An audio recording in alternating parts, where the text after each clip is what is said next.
Hi everyone! Today we're going to talk about adding and subtracting decimals. And adding and subtracting decimals is exactly the same as adding and subtracting whole numbers, but with one little twist. And that one twist is the most important thing to remember when you're adding and subtracting decimal numbers. That is to line up your decimal point. Just like with whole numbers, you need to line up the place value positions. You also need to line up your place value positions with decimals. And the easiest way to do that, to keep your work nice and organized, is to line up the decimal point. So we're going to take a look at an addition and a subtraction example using the same numbers, because the steps are exactly the same whether you're adding or subtracting. So first, you'll stack the numbers on top of each other, lining up the decimal points. So we're going to look at 7 3/10 and 2 75/100. So whether we're adding or subtracting them, we're still going to stack them top to bottom. And then we're going to make sure that the decimal points are lined up. So you can see that I've highlighted where the decimal points are. This is keeping my work in both the addition and subtraction problems nice and organized.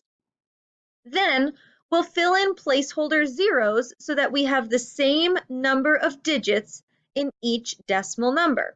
So on 7 3/10 plus 2 75/100, we'll add a placeholder 0 next to the 3. Same thing in 7 3/10 minus 2 75/100. This way, in each of the two numbers, I have 2 digits in my decimal place value positions. Then I'll bring the decimal points straight down. I always recommend to fifth graders to bring the decimal points straight down before you do any of the math, because this will keep your answer nice and lined up.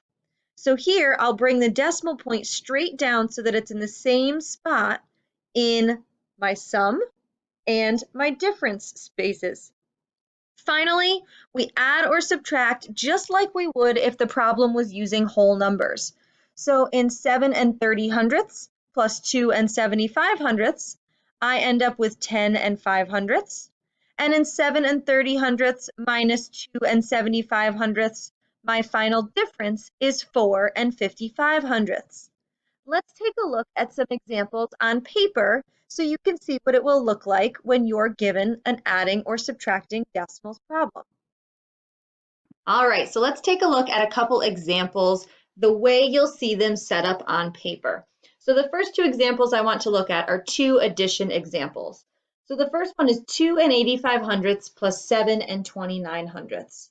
Now I always recommend rewriting the problem, lining them up vertically.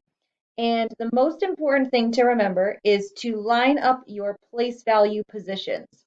In this particular example, I have exactly the same number of digits in both of my numbers, but I still always recommend lining up the decimal point. So I'm going to put a nice pink bright decimal point all the way straight down my row, because that will help me keep all of my place value positions nice and organized. Now I'll start with my least place value position. I have to regroup here because 5 plus 9 is 14. So bring down the 4, bring up the 1.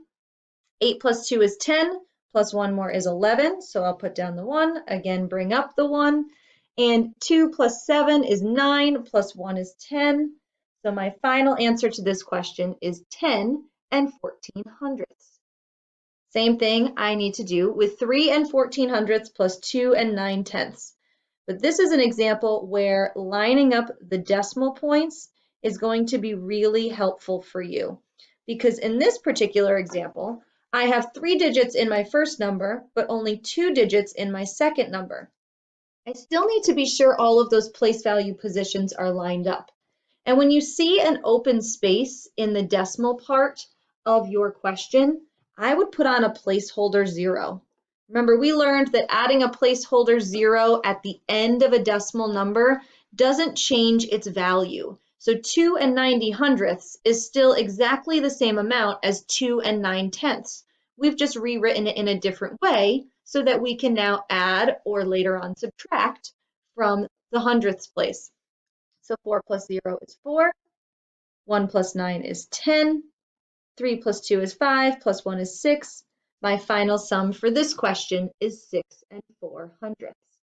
So now moving on to subtraction, it works exactly the same way. So again, in this first example, you'll see 11 63/100 minus 6 7/10.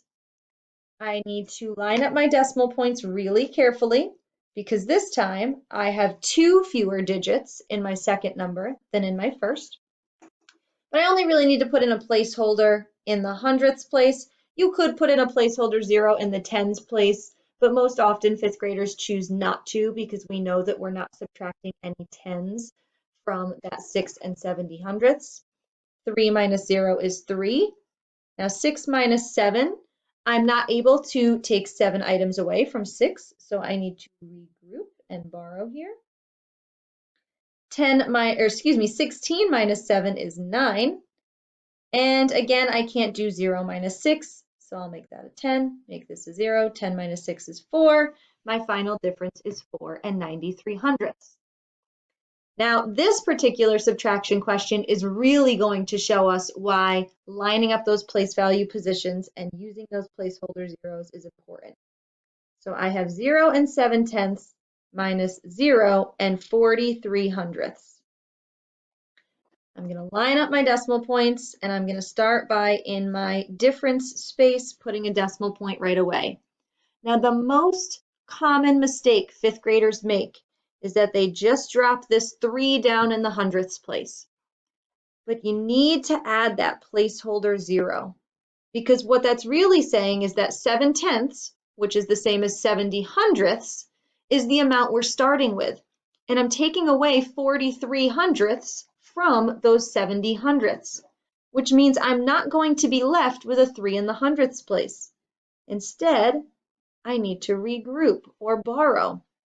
10 minus 3 is 7, 6 minus 4 is 2, 0 minus 0 is 0, so that means my difference is actually 0 27/100. So just like with whole numbers, that placeholder 0 is important. Now let's take a look at one more. This is a money example. So this is saying that I have $12 and I want to subtract $5.75.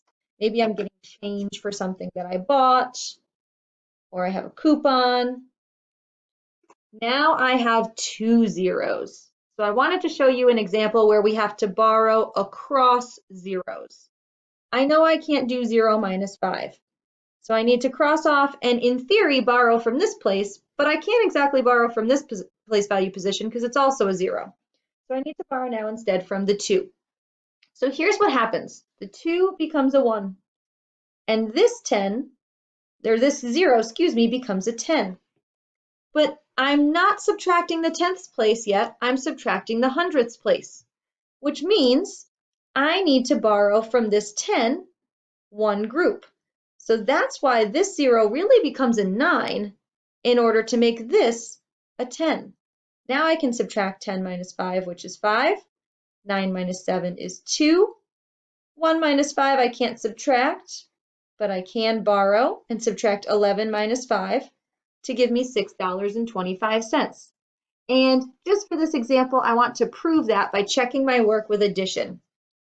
So I'm going to take that $6.25 and I'll add the $5.75 back in.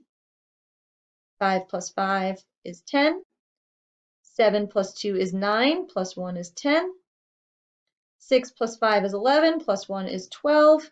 I do end up with my original $12. So be extra careful when you're borrowing across zeros. Just like with whole numbers, you need to be careful about how you are regrouping and borrowing your amounts. Hopefully that helped. Remember, adding and subtracting decimals is just like adding and subtracting whole numbers, but make sure to line up those decimal points.